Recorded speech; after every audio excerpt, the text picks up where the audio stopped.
It's the third segment of the very last episode of the second season of Family Altar, where humanity meets divinity. Welcome back.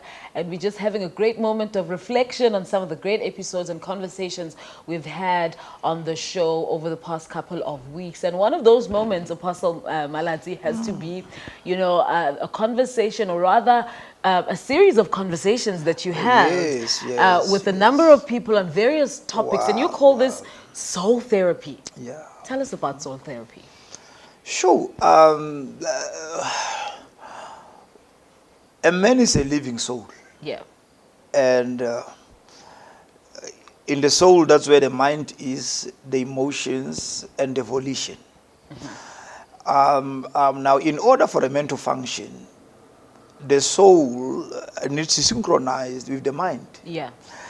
And for the longest of time, people wanted to be spiritual. Wanted to be spiritual, and sometimes they are led by the desires of the body. Yeah. But the soul is the deciding factor. So if we don't deal with the mind, to program the mind correctly, then we can never win a soul. Sure. So if you manage, like there is this what we call soul winning. Yeah. But you must know, when you win a soul, you need to win the mind. You need to win the emotion and the volition. Yeah. So if you just said you win the soul by converting a person, by manipulating him or emotionally, no. No. The mind must be involved. The will must also be involved. You're so deep, eh? No, I'm shallow. Tell me, give me a bit of, just a few highlights of some of the conversations you had during the soul therapy that you thoroughly just enjoyed. Look, that was my highest peak of this season, because for the first time I managed to get transgenders in the church, lesbians, sangomas, and there were a lot. I mean, people who are living with albinism, just to come and ask forgiveness from them. Said, look, we have failed you. We rejected you. We ostracized you from the truth. Yeah. So on behalf of the church and on behalf of all the pastors, I'm here to ask forgiveness from you. Sure. In case you missed out on those, here are some highlights of some of those moments that Apostle Malatse had with various guests. I went through sexual harassment at the age of 8. So namhlanje when you are raped, bakbuza ukuthi bogqokini ne? Umntana una 8 ugqokani. Ticking all the boxes. The boxes. What are the boxes? He's a God-fearing man. He prays every day. I had to wear shoes and whatever. But you could see there's a little girl in me, and I decided, I'm not going to live a lie. It's high time that I should live my truth. My father's actually a PK. I'm not a he, I'm a she. Yes, rejection from the church, rejection from the community. I also grew up in a church. It actually pushed me into addiction. But love will not answer everything. But he would strangle me. He would kick me. Oh, wow, I can tell. Like, you were having the time of your life with those conversations there. But I think it's, more than anything, you were having very relevant conversations that society often shies away from. The church especially often, runs away from. Why did you find it so important to have those kind of conversations with those people? Now, you mentioned the church, and this is the people who were given the mandate to love. Yeah. Because God is love. So now, where did we come up with this level of animosity where we want to tell you your child is a demon?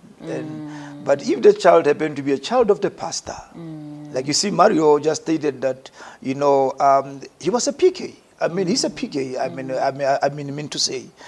And the family ended up now coming back, loving him back, giving the love that he deserved, because they tried to protect the doctrine.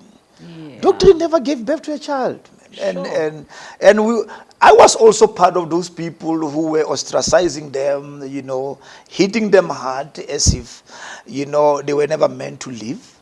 But I had to come back and, humble myself and ask for forgiveness on behalf of the church. What did you learn from Mario, having a conversation from somebody who belongs to the LGBTQI plus community?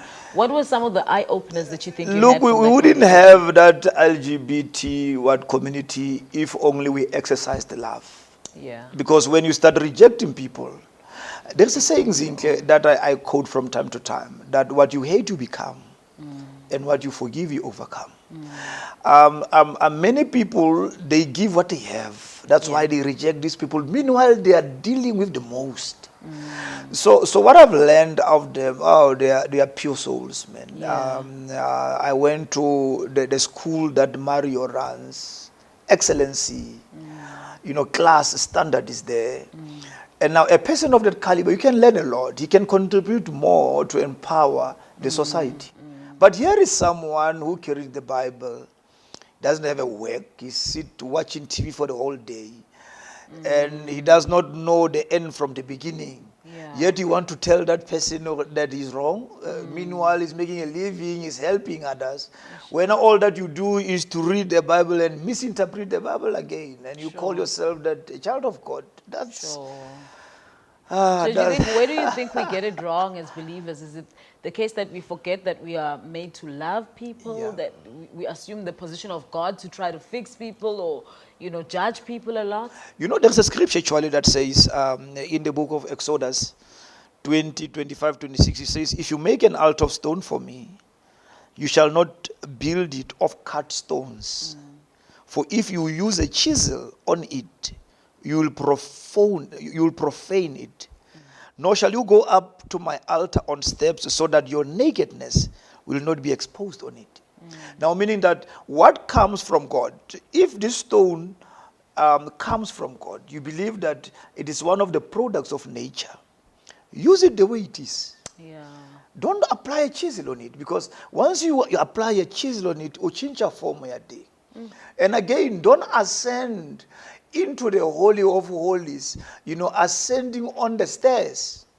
Because now people might see your nakedness. While you claim that you are holy, you know it all, there are some, smaller skeletons that people might identify. But this one, he claimed that he's praying for people, but he harbor hatred. He's full of bitterness. The family is falling apart. So there's a lot that people need to focus on, rather than judging and condemning people. I suppose the biggest lesson would be to say, before we do and say anything in judgment to the next person, we have a lot of searching of our own hearts. Enough. And the Bible really often tells us to purify our hearts. The Bible tells us to, guard our hearts, because that hatred towards another person whom you don't understand what they're going through or what they're facing, that alone is not good as a child of God. But look, maybe we see a sashesha. To call ourselves, abantwana bakaNkulunkulu, because we don't understand the God that we serve. And if we choose to believe that everybody comes from God, definitely those people belong to a family. So if you condemn them, you condemn the family. If you curse them, you curse the family. If you ostracize them, you ostracize their entire family. So allow them to be. Let the family sit down and see why God allowed that situation to happen. Not us, but let them decide. And I believe from time to time, that kind of situation bring them closer to God. Whew. And that is the truth of the gospel. It has to bring us closer to God and not away from the presence of the Lord. I think a lot of the times the way that we treat people makes them want to run away from church, makes them want nothing to do with God.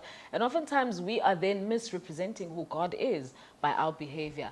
But for now, we're going to take a quick commercial break. Do stay tuned to Family Altar.